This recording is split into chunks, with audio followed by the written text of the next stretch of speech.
Hi, good afternoon. This is the Dilma Tea Market Entry Plan for Canada for the group project for the phase 3. So this is the group 3 presentation. My name is Arjuna. So I'll go to my table of contents. So from situation analysis to promotional strategies and then implementation plan, we will present as a group. So I'll go to my first slide. So that's the situation analysis of Dilma. So Dilma company has over almost 600 employees, and in 2022, so the market cap was $56 million, which got the tax contribution of 238 million. And Dilma has like more than 3,000 products all over the range, and with 897 supply chain partners. So this the company been in business since 1950s. I'll go to my second slide, so which is the competitive analysis. So we have identified basically three competitors, which is Davis tea and the Silk Road tea and the Sloan tea. So the Sloan tea would be the most prominent competitor of Dilma tea, as they have the a good product range with exceptional packaging and competitive prices, whereas the Silk Road tea and the Davis tea kind of to the segmented marketing. So we will identify Sloan tea as the Dilma's main competitor. So for my next slide, so that's the Porter's 5 forces, how it's going to applicable and apply to the Dilma tea. So of course there will be a threat of new entries when Dilma is going to enter the Canadian market. So Dilma is going to be a new entry to them, and the bargaining power of the suppliers. So Dilma company has limited bargaining power in Canada, so that will be a thing that they have to come across. And of course the threat of substitutes, as I earlier said in the earlier slide.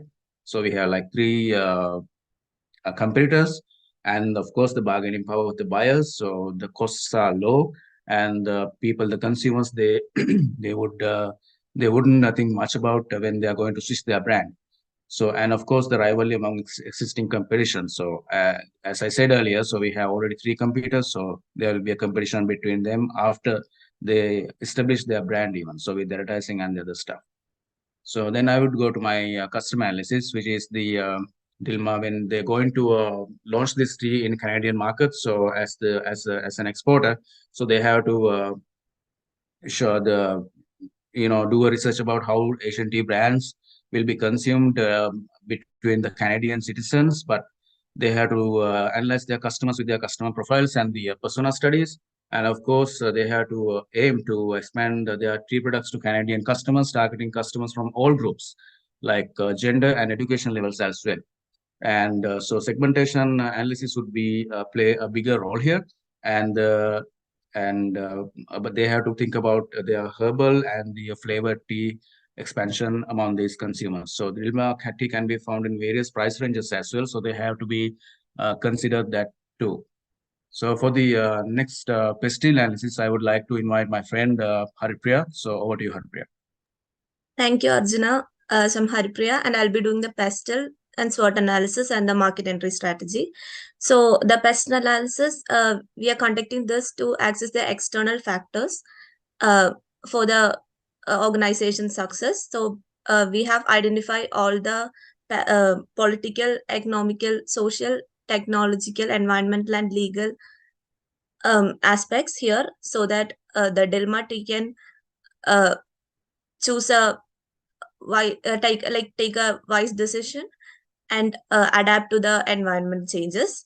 And for the SWOT analysis, we have done a research on the strength, weakness, opportunities, and threats of Dilma Tea Company.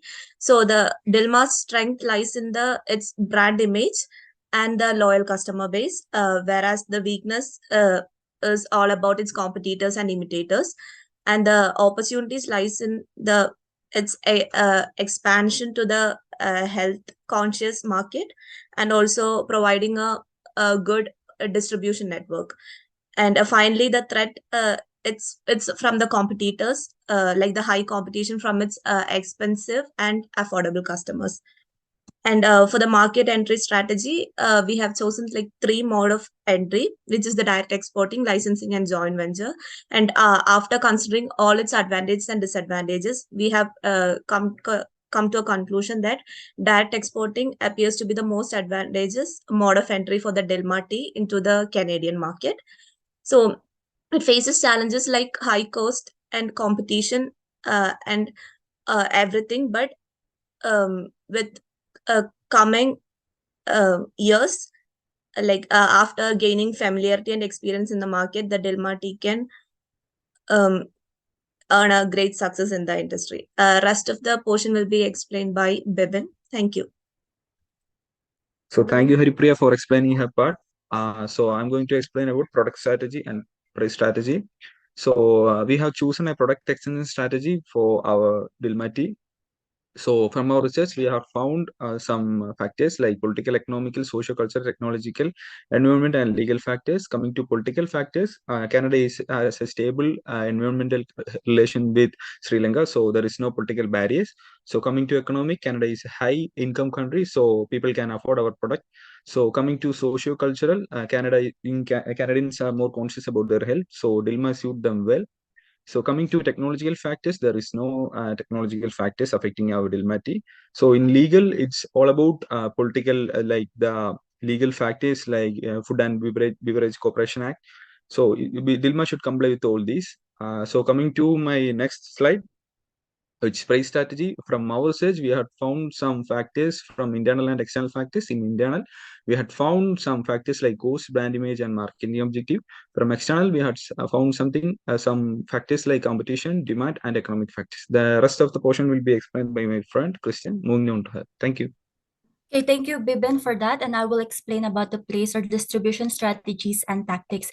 So in here, we have identified 5 strategies, which are online sales, retail partnerships, wholesale distributors, food service providers, and direct export to shops. Direct export to shops because direct exporting was selected as a method, and Dilma can provide its goods to Canadian shops directly. And for the next slide, can you move? So promotion strategies and tactics. So here we identified for strategies which are social media marketing, online advertising, public relations and events, and content marketing. So here Dilma will utilize platforms like Facebook, Instagram, and Twitter, and also investing in digital advertising such as search engine marketing and target ads. And lastly, we will focus on content marketing by creating a valuable and engaging content about the history. So for the next slide, my colleague Carla will explain about it. Thank you. Thank you, CJ. So this is an implementation plan for launching Delma Tea in Canada. So on January to February, we're doing the market research and analysis. And on March and April, we're doing the marketing and promotion plan. May and June, online marketing and sampling campaigns. So in July and August, e-commerce platform and partnerships. So on September and October, pricing and sales and analysis. So on November and December, growth and future planning. So the next slide for conclusion will be discussed by Jennifer. Thank you. Thank you, Red. So we come up with the conclusion that the direct shipment to Canada is part of Dilma Tea's market entrance strategy, which takes use of its reputation for high-quality, ethical source tea. Long-term success is ensured by efficient promotion, response to market developments, and consumer feedback. The innovative strategy used by Dilma Tea assures its long-term success in the Canadian market. Thank you. The end of our presentation. So thank you very much.